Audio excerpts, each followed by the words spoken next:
भाई एक मिनट बस अब रेडी हो जाओ, टाइम नहीं है ज़्यादा। हाँ कोई नहीं, थोड़ा नीचे रख ले। सर गुजर साहब के लिए जो गुड न्यूज़ है वो, और शॉर्ट में आप हाँ शॉर्ट में 2.5-3 मिनट में कर देंगे। बोला गुजर साहब आज धरना भी चल रहा है इनका, सर पानी चल रहा है वीकली में, उसको लेके तो बोला ना। हाँ बोला अच्छा, मैंने। अच्छा, हाँ, सर आज प्रेस वार्ता की है, क्या क्या मुख्य बिंदु थे? देखिए 30 मई से लेकर 30 जून तक पूरे देश में महासंपर्क अभियान भारतीय जनता पार्टी का चल रहा है। मोदी सरकार के 9 साल सेवा, सुशासन और गरीब कल्याण के, इन सारे 9 सालों में जो काम, ऐतिहासिक काम मोदी जी की सरकार में और मनोहर जी की सरकार में हरियाणा में हुए, उन सब के लिए ये महासंपर्क अभियान है। क्योंकि 9 सालों में भारत को एक सुरक्षित भारत, एक ईमानदार नेतृत्व, एक विकास करने वाला भारत मोदी जी और मनोहर जी की सरकार ने दिया है। और जो ऐतिहासिक काम, चाहे वो इंफ्रास्ट्रक्चर के क्षेत्र में हो, चाहे वो गरीब कल्याण के क्षेत्र में हो, ये सारे काम मोदी जी की सरकार में 9 सालों में देखने को मिले हैं। आज भारत 11वें नंबर से 5वें नंबर पर आ गया है। दुनिया में सबसे तेज गति के साथ बढ़ने वाली अर्थव्यवस्था भारत की है। और आज भारत में इन 9 सालों में अगर मोटा मोटा मैं कहूं, अगर 9 सालों में हाईवे की बात करूं तो 70 सालों में 90,000 किलोमीटर, इन 9 सालों में 50,000 किलोमीटर। ग्रामीण सड़कें 70 सालों में 3,86,000 किलोमीटर और इन 9 सालों में 4 लाख किलोमीटर। एयरपोर्ट 70 सालों में 74 एयरपोर्ट और इन 9 सालों में और 74 एयरपोर्ट।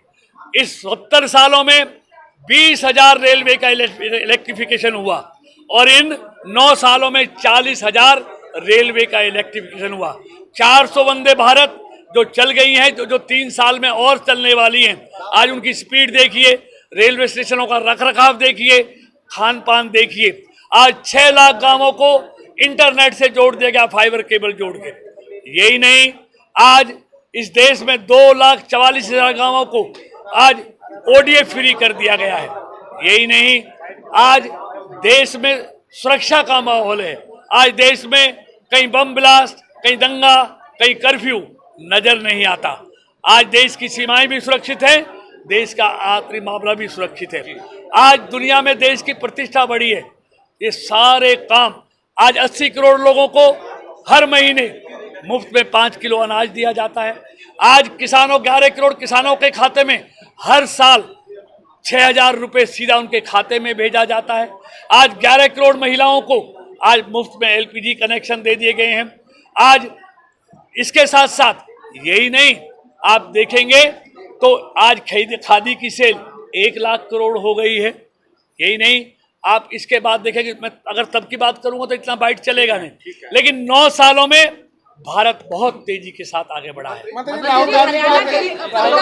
देखिए हरियाणा के बारे में हरियाणा के बारे में मैं हरियाणा के बारे में, जब से मनोहर जी की सरकार आई है, जितने हरियाणा में हाईवे कांग्रेस के 10 साल में बने, उससे 8 गुना हाईवे मनोहर जी की सरकार में हरियाणा में बने। हरियाणा की जहां ये कहते हैं 6,000 पेंशन देंगे, जब रंज दिया बुतों ने तो खुदा याद आया। जब ये सरकार में थे, इन्होंने बुढ़ापा पेंशन, विधवा पेंशन, दिव्यांग पेंशन कितनी बढ़ाई थी? 300 से 10 साल में 1000 की थी, 700 बढ़ाई थी। मनोहर जी की सरकार ने वो बढ़ाकर आज 1000 से 2750 कर दी। अगले साल वो 3000 हो जाएगी। कहाँ 700 बढ़ाई, कहाँ 2000 बढ़ाई। यही नहीं मित्रों, हरियाणा में 2014 से पहले 6500 गांवों में से 600 गांवों में 24 घंटे बिजली आती थी। इन 9 सालों में आज 5600 गांवों में 24 घंटे बिजली आती है। आंगनवाड़ी वर्कर को 2014 से पहले 500 रुपया मिलता था, आज आंगनवाड़ी वर्कर को 4,000 रुपया मिलता, 8 गुना बढ़ोतरी। 16 फसलों की MSP पर खरीद होती है, MSC की राशि भी 50% से ज्यादा बढ़ाई गई है। यही नहीं, आज जिस सूरजमुखी की बात कर रहे हैं, आज सबसे ज्यादा देश में रेट सूरजमुखी का कोई दे रहा है तो वो हरियाणा सरकार, मनोहर जी की सरकार दे रही है 5900 रुपये। और साथ लगते पंजाब में आज 3200 से 3500 रुपये सूरजमुखी बिक रहा है।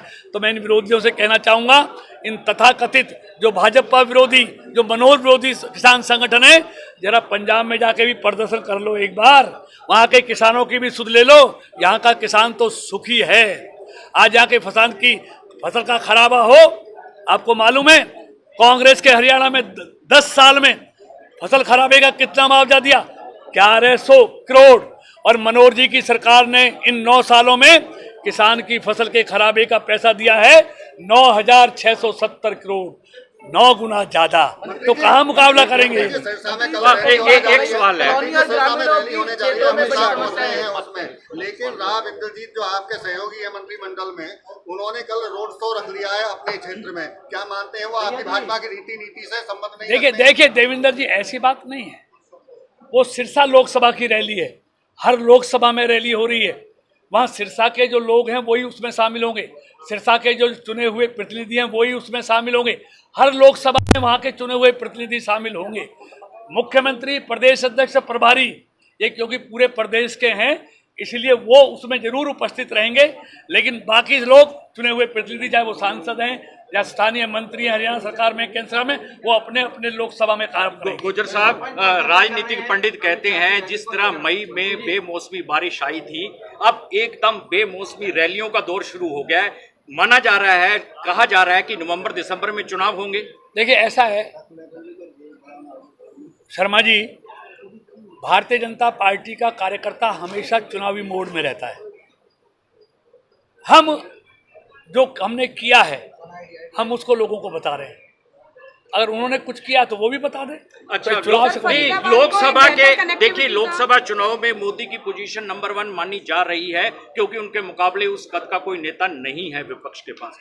लेकिन हरियाणा के प्रादेशिक चुनाव में जो बात निकल कर आ रही है कि इस बार शायद भाजपा को खट्टे अनुभव होंगे। देखिए बिल्कुल आपकी सूचना गलत है, आपका आकलन गलत है। आप लोकसभा के चुनाव होने दीजिए।